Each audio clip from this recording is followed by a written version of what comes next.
আমাদের কিচ্ছুই দেয় না বাবা, আমরা তো গরিব। আল্লাহ নবীকার হুজুর সাল্লাল্লাহু আলাইহি ওয়াসাল্লাম বলছে ব্যবসা করুন, ব্যবসার মধ্যে আল্লাহ অনেক বরকত দিয়েছে, ভিক্ষা করিয়েন না।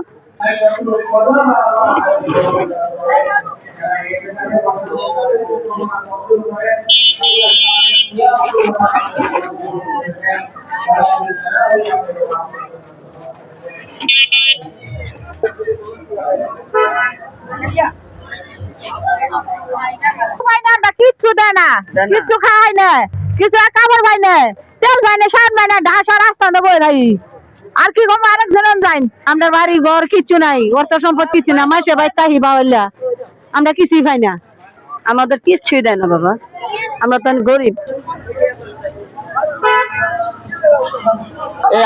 আপনি রাগিয়ে গেলেন কেন ভাই? রাগিয়ে গেলেন কেন?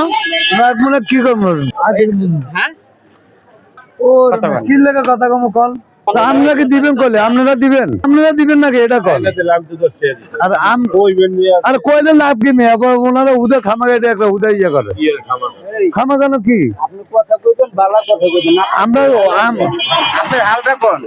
ভাই আপনি যদি জমিদারি হয়ে থাকেন দাঁড়াইছেন কেন বলেন? বাবার আমি জমিদার না, আমি জমিদার আপনি কইলে আপনি 10টা দিবেন।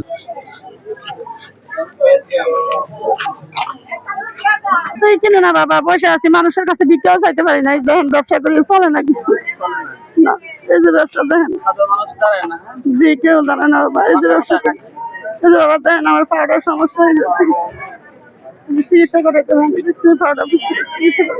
ডায়াবেটিস ইনফেকশন হয়েছে, ডাক্তারের কাছে গেছি, ডাক্তারে 15,000 টাকা লয়ে গেল অপারেশন করবো। যে এনে বসি আর ওই মসজিদের সামনে বসি, আর হাঁটতে পারি না তো বাবা, হাঁটুন বলে হাঁটতে পারি না, বাবা বলেন।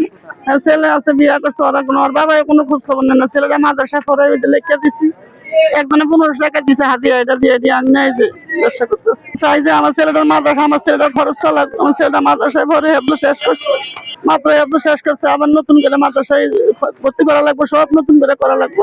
আমি পাউডার কারোর দেখাই না, পর্দা করি, এর জন্য কারোর পাউডার দেখাইতে পারি না। আল্লাহ নবীকার হুজুর সাল্লাল্লাহু আলাইহি ওয়াসাল্লাম বলছে ব্যবসা করুন, ব্যবসার মধ্যে আল্লাহ অনেক বরকত দিয়েছে, ভিক্ষা করিয়েন না।